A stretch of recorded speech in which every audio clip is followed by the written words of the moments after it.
Assalamualaikum warahmatullahi wabarakatuh. Pada tuan-tuan, kita mulakan majlis ini dengan sama-sama membaca Ummul Kitab Al-Fatihah. A'udzu billahi minasyaitonir rajim. Bismillahirrahmanirrahim. Alhamdulillahi rabbil alamin arrahmanir rahim maliki yaumiddin iyyaka na'budu wa iyyaka nasta'in. Ihdinas siratal mustaqim siratal ladzina an'amta 'alaihim غير المغضوب عليهم ولا الضالين آمين. بسم الله الرحمن الرحيم. الحمد لله رب العالمين والصلاة والسلام على أشرف الأنبياء والمرسلين وعلى آله وصحبه أجمعين. سبحانك لا علم لنا إلا ما علمتنا إنك أنت العليم الحكيم. رب اشرح لي صدري ويسر لي أمري واحلل عقدة من لساني يفقه قولي. اللهم علمنا ما ينفعنا وانفعنا بما علمتنا وزدنا علما يا أرحم الراحمين. وأرنا الحق حقا وارزقنا اتباعه وأرنا الباطل باطلا وارزقنا اجتنابه وجعلنا ممن يستمعون القول فيتبعون أحسنه وأدخلنا برحمتك في عبادك الصالحين. ولا حول ولا قوة إلا بالله ولا حول ولا قوة إلا بالله ولا حول ولا قوة إلا بالله العلي العظيم. اللهم يسر ولا تعسر وأتمم بالخير يا كريم. وبعد. الحمد لله, segala puji bagi Allah Subhanahu wa taala di atas segala nikmat yang Allah kurniakan, dan alhamdulillah kita dapat bertemu hari ini untuk menyambung pengajian kita. Dan hari ini masuk kita bab yang ke-13, manusia dan peribadatan. Bab yang ke-13 muka surat 142. Sebelum ini kita baca bab yang ke-12 yang berkaitan dengan hidup dan iman. Makna bagaimana sikap hidup kita, bagaimana sepatutnya kita membina sikap hidup kita ini berasaskan keimanan. Makna sikap hidup kita ni, cara hidup kita ni mesti berteraskan kepada keimanan, bukan ikut suka-suka kita. Hari ini apa pula manusia dan peribadatan? Pengenalan Islam. Pengenalan Islam. Sebelum ni cerita bab iman. Sekarang ni nak masuk cerita pasal Islam, dan selepas ni berkaitan dengan rukun Islam.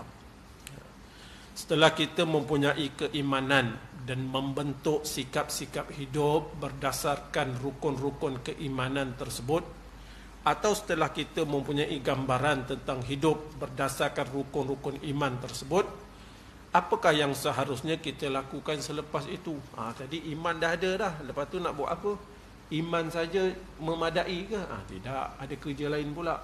Dia cakap, kita beriman dengan Allah Subhanahu wa taala dan sifat-sifat kesempurnaan Allah. Kita beriman dengan kekuasaan Allah yang mutlak, yang menjadikan alam lahir dan alam ghaib. Kita beriman bahawa Allah yang maha adil dan maha pengasih itu tidak membiarkan manusia meraba-raba mencari pegangan dalam hidup ini. Allah yang maha kasih itu, dia tak biarkan manusia ni meraba-raba macam mana nak hidup kat dunia ni, macam mana nak hidup, tak ada. Jadi Allah buat apa? Lalu Allah Subhanahu wa taala mengutus rasul-rasul yang ditugaskan untuk memandu dan membimbing manusia ke arah kebenaran. Maka Allah lantik para rasul ni untuk bimbing manusia tadi, supaya manusia ni tak teraba-raba, tidak. Sekejap macam ni, sekejap macam tu, tak tentu arah. Tidak. Ia Allah memberikan kepada rasul-rasul itu kitab-kitab. Kitab untuk menentukan pengajaran-pengajaran untuk kesejahteraan manusia. Allah bagi kita kitab. Kitab ini supaya manusia hidup dalam keadaan sejahtera. Dunia pun sejahtera, akhirat pun berjaya. Jadi Islam, kalau kita ikut Islam, kita jadikan Islam sebagai sistem hidup kita, berpandukan Al-Quran, Sunnah dan sebagainya, maka ia membawa kesejahteraan kepada manusia. Tak betul manusia kata kalau ikut Islam nanti huru-hara, kalau ikut Islam nanti kita tak maju, kalau kita ikut Quran nanti kita akan ketinggalan zaman. Itu tak betul itu. Sebab Allah turunkan Islam ini, Allah lantik para rasul, Allah bagi Al-Quran kepada Nabi Muhammad sallallahu alaihi wasallam agar agama ini membawa manusia kepada kesejahteraan. Nak boleh sejahtera mesti ikut Islam. Itu kaedah dia. Okey, habis. Ia memberikan baik. Kita percaya bahawa kehidupan kita di dunia ini adalah sementara dan kita akan dikembalikan ke alam akhirat. Hidup kita ni sementara. Kita akan kembali ke akhirat. Kita yakin dan percaya bahawa nasib manusia di dunia dan akhirat berada dalam kekuasaan dan kehendak Allah Subhanahu wa taala belaka. Setelah kita yakin tentang hakikat-hakikat ini, apakah yang mesti kita lakukan? Kita tahu hidup ni sementara, lepas tu ada akhirat. Lepas tu nak buat apa ni sekarang ni? Nak buat apa? Kita tahu bahawa keimanan tidak sempurna kalau tidak diikuti oleh amalan. Tetapi apakah yang hendak kita amalkan dan bagaimana caranya? Iman tanpa amalan dia tidak sempurna. Keimanan ni mesti diikuti dengan amalan. Soalan seperti ini bermain dalam kepala kita. Kita hanya tahu apabila kita mengetahui dan beriman dengan kebesaran Allah Subhanahu wa taala bahawa kita mestilah menyerah diri kepada Allah. Tetapi kita tidak mengetahui bagaimana caranya hendak merendahkan diri. Bagaimana cara untuk patuh kepada Allah. Apakah caranya, apakah sistemnya, kita tak tahu. Yang kita tahu ni Allah cipta kita, Allah gini kita. Kemudian kita nak ibadat kepada Allah macam mana? Kita nak merendahkan diri kepada Allah macam mana? Kita nak tunduk kepada Allah macam mana? Maka datanglah Rasul ni cerita.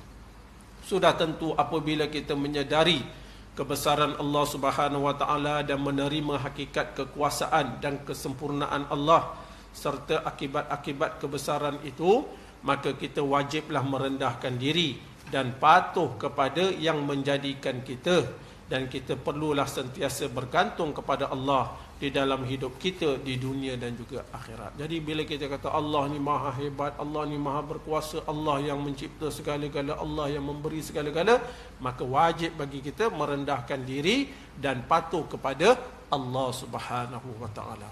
Wajiblah. Dan wajib. Pasal kita dah yakin macam tu.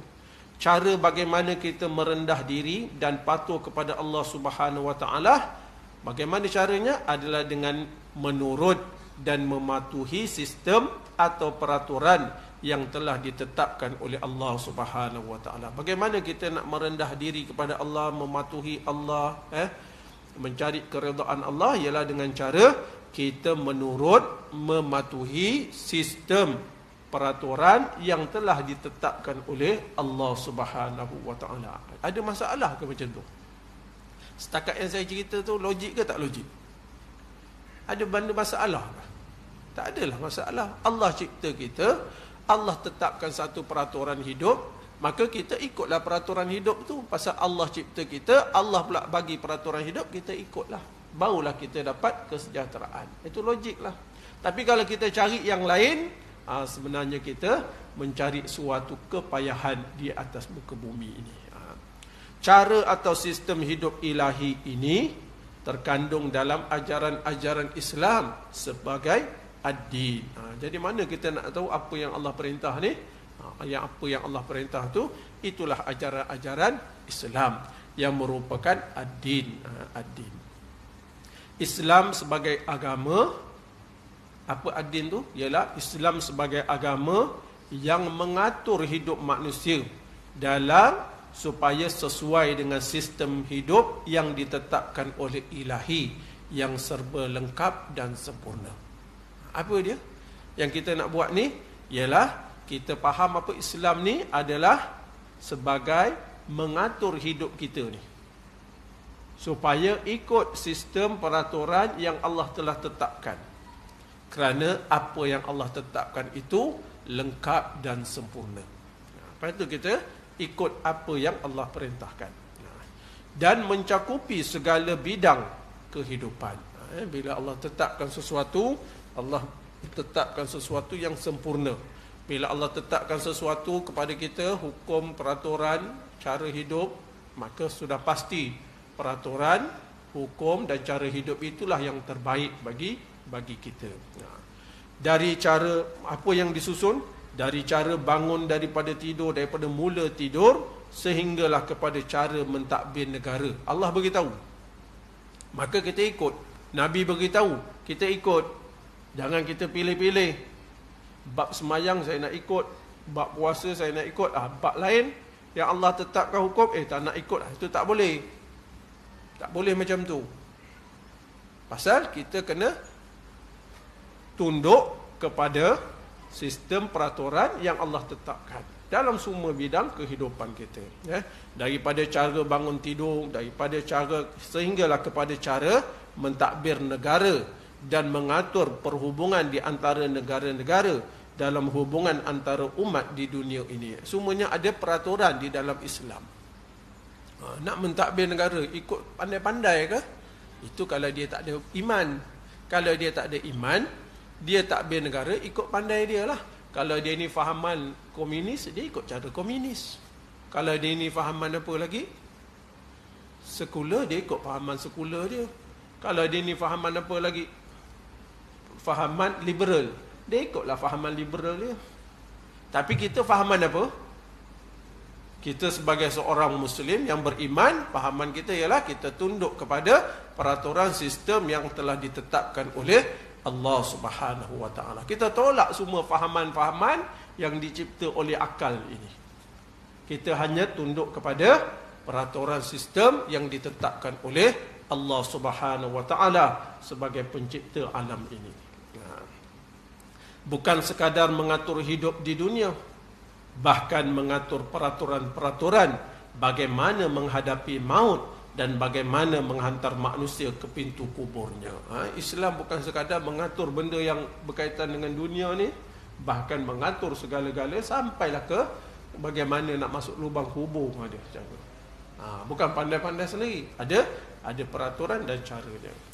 Tuntutan supaya mengamalkan ajaran-ajaran Islam sebagai satu-satunya cara kita mematuhi dan merendah diri kepada Allah Subhanahu Wa Taala, bukan sahaja sebagai akidah dan kesan daripada tuntutan keimanan kita, bahkan juga kerana Islam itu sendiri merupakan sistem yang paling layak dan sesuai untuk manusia.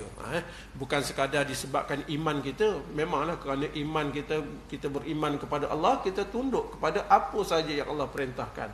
Itu betul. Tapi bukan sekadar tu. Tapi kenapa kita ikut Islam ini? Kita ikut sistem yang Allah tetapkan, peraturan yang Allah tetapkan ini, kerana dialah sistem yang paling layak dan sesuai untuk manusia. Kenapa sesuai untuk manusia? Kerana yang menurunkan peraturan itu ialah Tuhan yang mencipta manusia dan juga alam ini. Cara hidup yang serasi dengan hukum-hukum alam dan tidak menodai dan merosakkan alam sekeliling kita, kerana dasar-dasar dan pengajarannya yang serasi dan sesuai dengan kejadian alam. Jadi kejadian alam ni ada peraturan. Tumbuh-tumbuhan ada peraturan, haiwan ni ada peraturan, binatang ni ada peraturan, bulan, bintang, siang, malam ada peraturan. Peraturan tu siapa yang tetapkan? Agak-agak tuan-tuan, siapa tetapkan peraturan tu? Allah Subhanahu Wa Taala yang tetapkan. Jadi semua makhluk ini dia tunduk kepada peraturan Allah. Maka apabila manusia juga tunduk kepada peraturan Allah, maka ada keserasian antara makhluk Allah ini. Tidak ada percanggahan. Yang ini makhluk ini tunduk, tapi manusia ini lawan perintah Allah. Itu tak boleh. Baik. Antara keistimewaan Islam, kenapa kita kena ikut Islam ni? Kenapa kita kena ikut peraturan Islam, sistem Islam ini? Antara keistimewaan Islam sebagai sistem atau cara hidup. Nak cerita ni, Islam ni satu sistem ataupun cara hidup. Bukan Islam ini seperti mana yang kita sebahagian orang faham, Islam ini adalah agama seperti mana agama-agama lain. Itu tak betul. Agama lain Dia memang agama dia, tapi bila dia melaksanakan agama dia, apabila dia pergi ke tempat ibadat dia. Kristian ada agama, yang ni ada agama, ini ada agama. Bila dia praktikan agama dia, bila dia pergi ke tempat ibadat, dia faham agama itu ialah hubungan antara manusia dengan Tuhan. Ibadat itulah dia kata. Tapi kita tidak. Kita seluruh hidup kita ini, seluruh cara hidup kita ini kena sesuai dengan perintah Allah. Semua yang kita laksanakan ini dalam lingkup ibadat. Dalam lingkup ibadat. Contoh dia, tuan-tuan makan nasi, minum air. Sebelum tu baca bismillah. Ibadat ke tidak? Ibadat lah.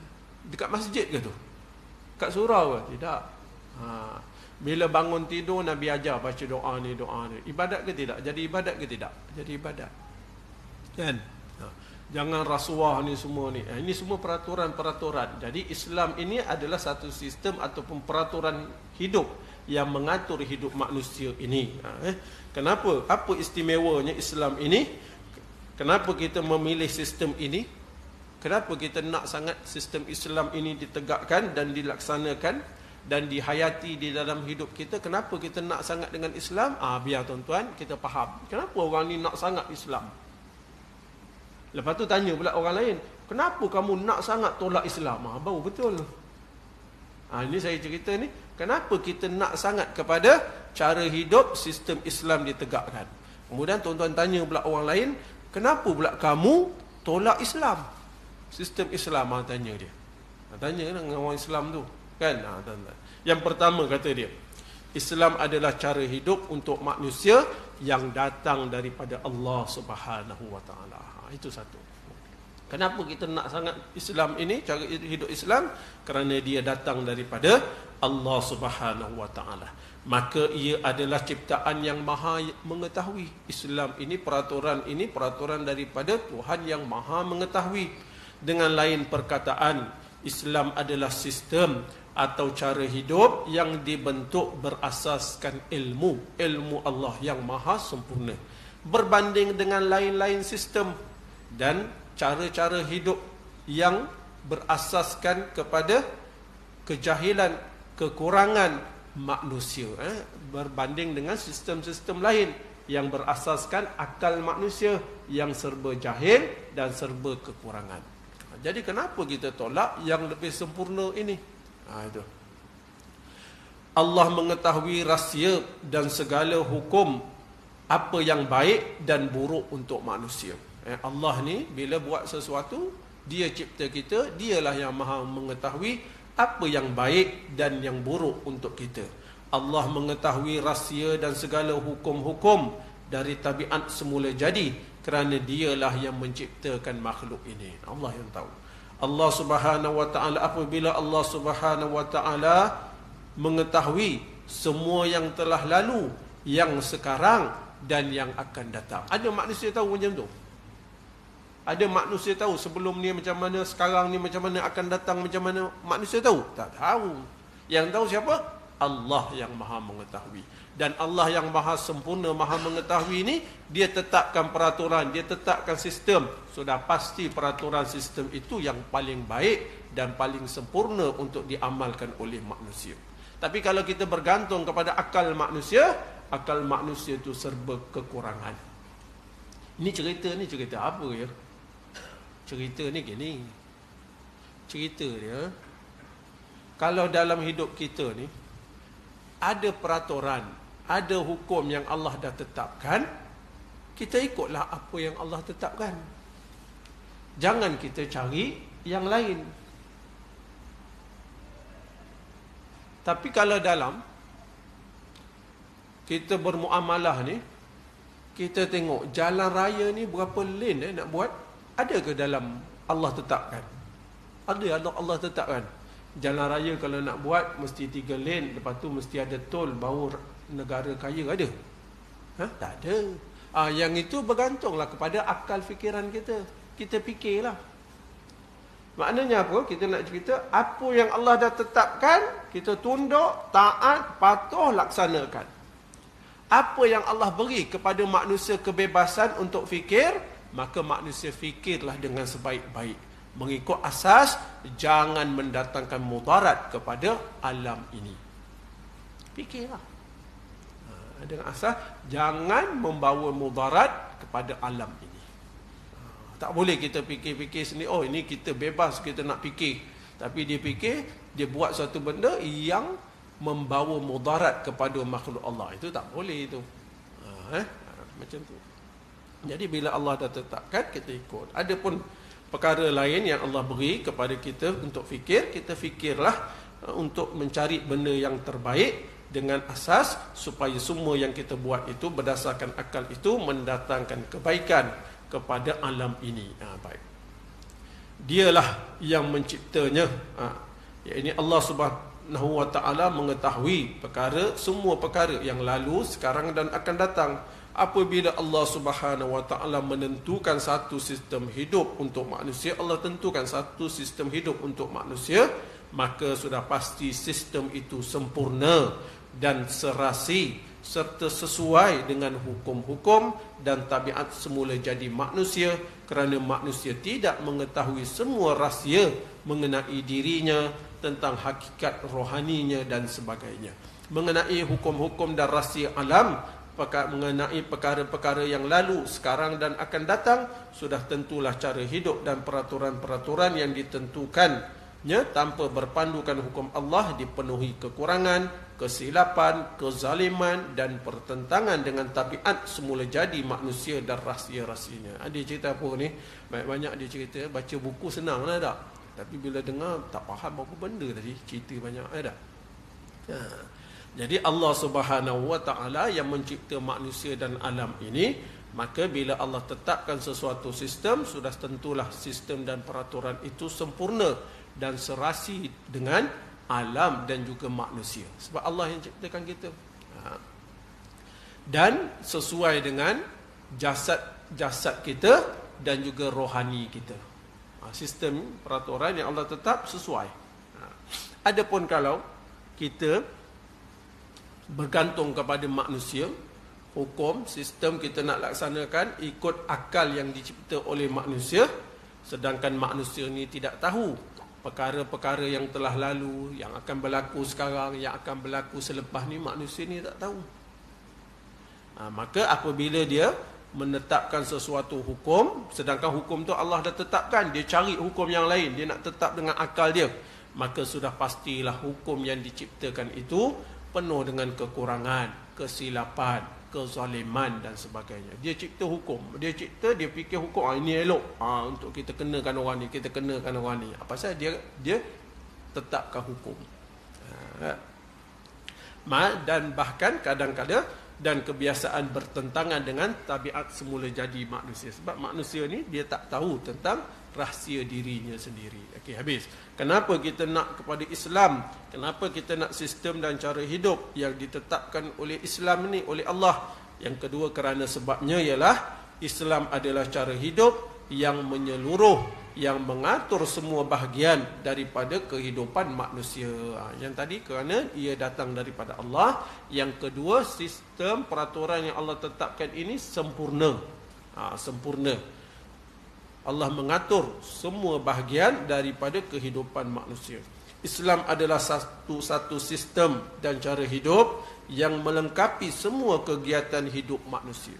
Semua yang kita buat ni, asas dia ada di dalam Islam. Tidak ada kegiatan manusia yang tidak ada peraturan Islam di dalamnya. Semua yang kita buat ni pasti ada peraturan dalam Islam. Tinggal lagi kita tahu, kita tak tahu. Kita amalkan ataupun tidak. Apa yang kita buat? Tuan-tuan, apa yang kita buat? Kita tidur, ada cara. Kita nak makan, ada peraturan dia. Tuan-tuan nak berpakaian, ada peraturan dia. Apa yang tuan-tuan nak cari? Tuan-tuan nak kerja, ada kerja yang boleh buat, ada kerja yang tak boleh buat. Tuan-tuan nak bercakap, ada benda boleh cakap, ada benda tak boleh cakap. Tuan-tuan nak melihat, nak mendengar, ada peraturan dia. Betul? Daripada sekecil-kecil itu sampailah sebesar-besar apabila berlakunya pergaduhan, adanya kes mencuri, ada kes rogol, ada kes bunuh, ada pecah amanah, ada rasuah, ada ini jenayah-jenayah berlaku. Sudah pasti di sana pun ada hukum yang ditetapkan oleh Islam. Kalau yang benda kecil-kecil ni pun Islam tetapkan, yang benda besar-besar tu sudah pasti ada hukum yang Allah tetapkan. Gitulah. Baik, Seperti yang dikatakan sebelum ini, Islam menetapkan peraturan tertentu seperti cara bagaimana bangun daripada tidur hinggalah kepada menyusun masyarakat dan menentukan hubungan antara negara dan umat di dunia ini. Tidak ada sistem-sistem hidup di dunia ini yang menentukan peraturan-peraturan dan susunan-susunan yang selengkap Islam. Tuan-tuan carilah yang lain. Tuan-tuan cari, pergi tanya agama lain. Tanya agama Yahudi, ada tak peraturan hidup ni? Sistem hidup yang lengkap? Tak ada. Pergi tanya Kristian, ada? Tak ada. Pergi tanya Hindu, tak ada. Agama lain, tanya-tanya, tak ada semua. Pasal tu akhirnya dia orang tidak mahu tunduk kepada Islam, dia cipta satu sistem yang lain sesuai dengan kepala otak masing-masing. Ambil daripada agama ni sikit, kepala ni sikit, kepala ni sikit. Akhirnya kadang-kadang tak sesuai dengan penganut agama tu, kadang-kadang tak sesuai dengan budaya negara lain. Gitu. Macam tu. Tapi kalau Islam, dia sesuai dengan fitrah manusia itu, sesuai dengan tabiat sebelum jadi manusia. Sama ada dia orang Islam ataupun dia bukan Islam. Allah beri peraturan. Orang Islam apabila dia memerintah, dia tak boleh buat suka hati dia. Ada peraturan yang Allah tetapkan. Bagaimana hubungan Islam dengan Islam, bagaimana hubungan orang Islam dengan yang bukan Islam. Tak boleh menzalimi manusia, sama ada dia orang Islam ataupun bukan Islam. Tak boleh kita mengambil hak manusia lain, sama ada dia orang Islam atau orang bukan Islam. Yang ini ada dalam agama. Ada dalam agama Islam. Maka apabila sistem Islam ditegakkan, pemimpin ini akan laksanakan sistem tu sesuai dengan perintah Allah. Tapi yang lain ni ada tak? Fahaman-fahaman yang lain ni ada tak? Fahaman tu. Dan dia pula, fahaman lain ni pula tidak terikat kepada dosa dan pahala. Maka ikut suka dia lah. Adapun kita terikat dengan dosa dan pahala, kita beriman selepas kematian ini ada kebangkitan dan semua yang kita buat akan dihisap oleh Allah Subhanahu Wa Taala. Ada ciri keimanan kat situ. Berbeza dengan fahaman-fahaman ciptaan manusia yang lain. Baik. Oleh itu, tidak sepatutnya seorang yang beriman kepada Allah Subhanahu Wa Taala dan Rasulnya mengatakan bahawa bidang ini hak saya dan sayalah yang mengaturnya di luar daripada susunan Islam. Tak boleh kita kata macam tu. Ni Islam dah cakap macam ni. Okeylah, tapi saya tak nak ikut Islam, saya nak ikut cara lain. Tak sepatutnya seorang yang beriman berkata begitu. Tidak sepatutnya seseorang yang beriman kepada Allah dan Rasulnya mengatakan dalam bidang ini, dalam masalah mentadbir negara ni, contohnya, ini hak saya, ini ikut saya, ikut pandai saya. Sayalah yang menentukan apa yang patut buat, apa yang tak patut buat. Contohnya. Walaupun benda itu ada susunannya dalam Islam, dia tak nak ikut. Itu tak sepatutnya. Kerana Islam mempunyai hukum yang tertentu terhadap apa sahaja yang keluar daripada manusia. Bahkan ia mempunyai hukum tertentu terhadap pemikiran-pemikiran dan fahaman-fahaman yang diletakkan dalam kepalanya dan kecenderungan-kecenderungan yang disematkan di hatinya. Jadi Islam ni bila tentukan sesuatu, kita patuh. Kita tak boleh, kita ekonomi kita ikut suka kita. Tak boleh. Itu orang yang tak beriman bolehlah. Tapi kita yang beriman, kita faham apa? Kita kena tunduk dan patuh kepada apa yang Allah tetapkan. Riba tak boleh. Riba tak boleh lah. Yang menjadi pemimpin, dia fikirlah bagaimana nak menyelamatkan orang Islam daripada riba. Dia fikirlah. Itu tanggungjawab dia. Dia fikir bagaimana nak melaksanakan apa yang diperintahkan oleh Islam. Kerana apa yang diperintahkan oleh Islam bila dilaksanakan pasti membawa kebaikan bagi manusia. Riba ni baik ke tak baik? Tapi kalau ada orang ada duit banyak, dia kata riba ni baguslah, baru boleh kaya. Siapa kata riba kat sini baik? Pasal tuan-tuan tak ada duit. Orang yang ada duit dia kata riba lah, baru untung berniaga. Tengok, bagi orang kaya untung, bagi orang miskin suatu penganiayaan. Islam tak benarkan. Bila Islam haramkan sesuatu, pasti dia membawa keburukan. Pasti dia membawa keburukan. Arak elok ke tak elok? Arak tak elok. Pasal awak tak ada keluarkan arak. Arak elok ke tak elok? Tak elok. Pasal kita tak kutip cukai dia. Tanya orang yang keluarkan arak. Tanya orang yang kutip cukai tu. Elok ke tak elok? Oh, dia kata bagus. Kerana dia mendatangkan pendapatan yang banyak untuk negara. Dia kata.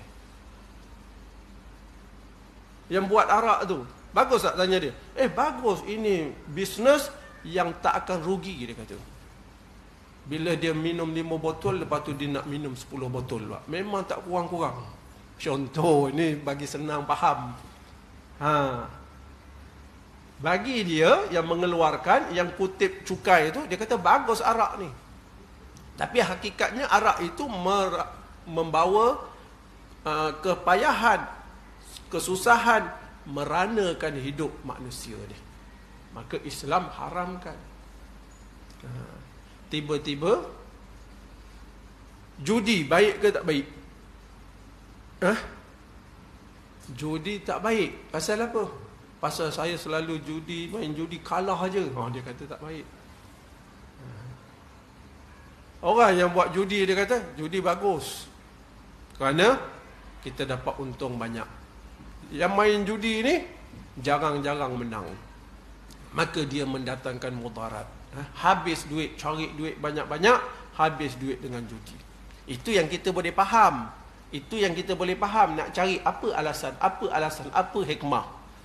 Tapi kalau orang beriman ni, dia tak perlu nak cari hikmah ni. Bila Allah haramkan, pasti benda tu buruk. Tapi bila kita nak bercakap dengan manusia yang tak beriman ni, kita kena carilah hikmah dia. Gini. Maka kita lihat memang judi ini mendatangkan keburukan di dalam kehidupan kita. Kan? Jadi pemimpin yang nak kepada Islam, yang nak melaksanakan sistem Islam itu di dalam pentadbiran, kita boleh lihatlah contoh dia. Kalau dia ni ada kuasa, dia akan cari jalan macam mana nak mengharamkan benda yang Allah haramkan, dan bagaimana nak menyebarkan, melaksanakan apa yang Allah perintahkan. Dia akan laksanakan kerana itu merupakan fokus ataupun matlamat. Kenapa orang ni inginkan kuasa? Kenapa orang beriman ni inginkan kuasa? Kerana nak menegakkan sistem Islam yang ditetapkan oleh Allah Subhanahu wa taala. Cukup sekadar tu tuan-tuan. Nanti kita sambung pada kenapa kita perlu kepada Islam, kenapa kita perlu kepada sistem Islam. Wallahu ta'ala a'lam. Subhanakallahumma wa bihamdik, asyhadu an la ilaha illa anta, astaghfiruka wa atubu ilaik. Bismillahirrahmanirrahim. Wal 'asr, innal insana lafi khusr illa alladhina amanu wa 'amilus solihat wa tawasaw bil haqq wa tawasaw bis sabr. Assalamualaikum warahmatullahi wabarakatuh.